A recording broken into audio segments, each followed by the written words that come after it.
देखो jutsu Kaisen में बहुत सारे एरा हैं, जैसे कि Heian era, Edo era, modern era, and हर एक एरा का सबसे स्ट्रॉन्गेस्ट कैरेक्टर उस एरा के अंदर ही होता है। एंड उसको कैरेक्टर बोल लो या फिर उसको मॉन्स्टर बोल लो, क्योंकि लिटरली उस एरा में उसको कोई भी नहीं हरा सकता, वो इतना ज्यादा पावरफुल होता है। एंड इसीलिए उसे कहते हैं उस एरा का सबसे पावरफुल कैरेक्टर, जिस एरा में उसको कोई भी नहीं हरा सकता है। एंड आज की वीडियो में हम जुत्सु काइसेन के ऐसे ही 6 एरा को देखने वाले हैं, एंड देखने वाले हैं कि उन 6 के 6 एरा में उन एरा के सबसे पावरफुल कैरेक्टर कौन से हैं, जो बिल्कुल ही अनबीटेबल है, उसको कोई भी नहीं हरा सकता उस एरा में। मतलब तो आइए वीडियो को स्टार्ट करते हैं, पर उससे पहले वीडियो को लाइक एंड सब्सक्राइब जरूर कर लेना, एंड हाँ हाइप भी कर देना। तो चलिए वीडियो को स्टार्ट करते हैं। तो इस लिस्ट में नंबर फर्स्ट पे आता है हाइन एरा। इसमें जो सबसे स्ट्रॉन्गेस्ट कैरेक्टर था उसका नाम बताने की जरूरत नहीं है, क्योंकि जुत्सु काइसेन देखने वाले 90% लोगों को उसका नाम तो पक्का ही पता है। जी हाँ, the one and only Ryomen Sukuna, the king of curses. इसको उसके एरा में कोई भी नहीं हरा पाया, चाहे वो कोई भी हो और चाहे वो कितना भी ज्यादा पावरफुल हो। उस समय पे लिटरली सुकुना की 4 हाथ और 4 आंखें थी, एंड उसके खुद का शरीर था उसके पास, जिस बॉडी में लिटरली उसको कोई भी नहीं हरा पाया वहाँ पे। मतलब वैसे तो उसका पूरा नहीं पता है, बट बताया जाता है कि वहाँ पे बहुत सारे स्ट्रॉन्गेस्ट कैरेक्टर ने भी मिलकर उसके ऊपर हमला किया, फिर भी वो उसको नहीं हरा पाए। लिटरली सुकुना उस एरा में इतना ज्यादा पावरफुल था, and I am pretty sure अगर वहाँ पे गोजो भी होता तो भी उसको नहीं हरा पाता, क्योंकि उस समय पे सुकुना की पावर पीक लेवल पर थी। जैसे कि कोई अपनी पावर के पीक लेवल पे होता है तो वो जाके मॉन्स्टर बन जाता है, जैसे कि सुकुना, एंड उसको उस एरा में हराना लगभग इम्पॉसिबल था। तो या इसीलिए हाइन एरा का सबसे स्ट्रॉन्गेस्ट मॉन्स्टर बोलो या कैरेक्टर बोलो, वो है the one and only Ryomen Sukuna. अब नंबर 2 पर आता है ईडो एरा। ये जुत्सु सोल्जर का वो सुनहरा दौर था, इसमें एक से एक स्ट्रॉन्गेस्ट कैरेक्टर था, बट उनमें से एक इतना ज्यादा पावरफुल स्ट्रॉन्गेस्ट कैरेक्टर था जिसको चाहे आप मॉन्स्टर बोल लो, कि उसको लिटरली कोई टच भी नहीं कर पाता था, एंड वो बिना अपनी फाइनल फॉर्म में आई बहुत सारे लोगों को हरा दिया था, एंड कोई भी उसको टच भी नहीं कर पाया। सोचो अगर वो अपनी फाइनल फॉर्म में आ जाता तो क्या ही होता। तो वो लिटरली वहाँ पे जितने भी लोग थे सबको एक झटके में मार देता, क्योंकि वो बिना फाइनल फॉर्म में ही उनको मार रहा था। तो ऐसे तो वो क्या ही करेंगे। जी हाँ, मैं बात कर रहा हूँ हाजिमे कासिमो की। तो अपने एरा का सबसे स्ट्रॉन्गेस्ट कैरेक्टर था, जो बिना अपनी फाइनल फॉर्म का यूज किए ही बहुत सारे कैरेक्टर को हरा दिया था। वो भी ऐसे वैसे कैरेक्टर नहीं, सबसे स्ट्रॉन्गेस्ट कैरेक्टर को। एंड ईडो एरा का सबसे स्ट्रॉन्गेस्ट कैरेक्टर वो बन गया।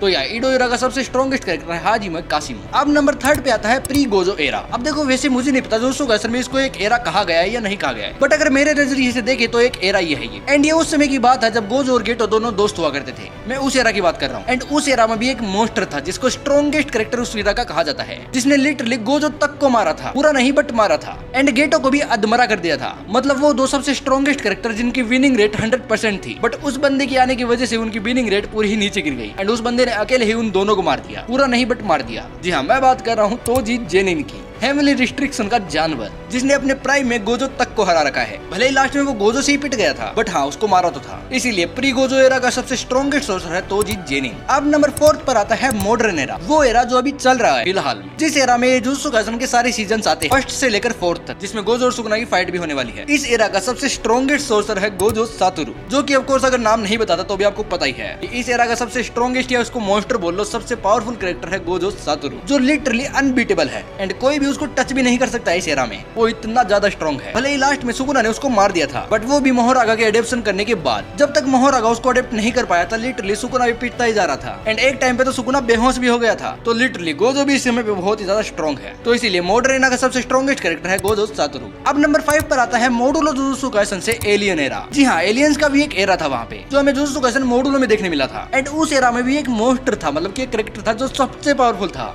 And literally jutsu Kaisen modulo के एंड में वो इतना ज्यादा पावरफुल हो गया था कि उसने अपने ही चीफ को मार दिया था, एंड खुद वहाँ का चीफ बन गया था एलियंस का। जी हाँ, मैं बात कर रहा हूँ डाबुरा की, जिसने मोहोरागा को भी बहुत ज्यादा टक्कर दी थी, एंड उसने जुत्सु सोर्सर के बहुत सारे तौर तरीके भी सीख लिए थे, जैसे कि रिवर्स कट टेक्निक और डोमेन एक्सपेंशन। एंड उनसे वो लिटरली इतना ज्यादा पावरफुल हो गया कि वो वापस जाने के बाद एलियंस का चीफ बन गया। तो या एलियन एरा का सबसे स्ट्रॉन्गेस्ट कैरेक्टर है डाबुरा। अब लास्ट एंड फाइनल नंबर 6 पर आता है फ्यूचर एरा। ऑब्वियसली मैं 82 इयर्स बाद की बात कर रहा हूँ, जब जुत्सु काइसेन मोडुलो आई थी। And jutsu Kaisen modulo era में, मतलब कि फ्यूचर एरा में, सबसे स्ट्रॉन्गेस्ट कैरेक्टर था ऑब्वियसली यूजी इतादोरी, जो लिटरली इतना ज्यादा स्ट्रॉन्ग है कि चाहे तो अब हाइन एरा सुकुना को भी हरा सकता है, एंड साथ में अभी उसके सामने गोजो और सुकुना दोनों आ जाए तो वो दोनों को भी मार सकता है। लिटरली वो इतना ज्यादा पावरफुल है। मतलब लिटरली बंदे की सिर्फ एक छोटे से डिसमेंटल बोलने से उस जगह पे इतना बड़ा धमाका हो गया था कि आप सोच भी नहीं सकते। एंड सिर्फ उसके एक क्लीव बोलने से माहितो का शरीर पूरे टुकड़ों में बंट गया था। वही माहितो जो जुत्सु काइसेन में आतंक मचा के रखा था, लिटरली एक ही बारी में उसको मार दिया था। तो इसकी पावर का अंदाजा तो आप बिल्कुल भी नहीं लगा सकते। तो या इसीलिए फ्यूचर एरा का सबसे स्ट्रॉन्गेस्ट कैरेक्टर है मोडुलो यूजी। तो हाँ, यही थे वो 6 एरा जिसमें सबसे स्ट्रॉन्गेस्ट कैरेक्टर मैंने आपको बता दिया है। आपको इनमें से कौन सा अच्छा लगा वो कमेंट बॉक्स में जरूर बताना। एंड वीडियो यहीं पे समाप्त होती है, इसीलिए वीडियो को लाइक एंड सब्सक्राइब जरूर कर देना। मिलते हैं ऐसी नेक्स्ट वीडियो में, तब तक के लिए बाय बाय।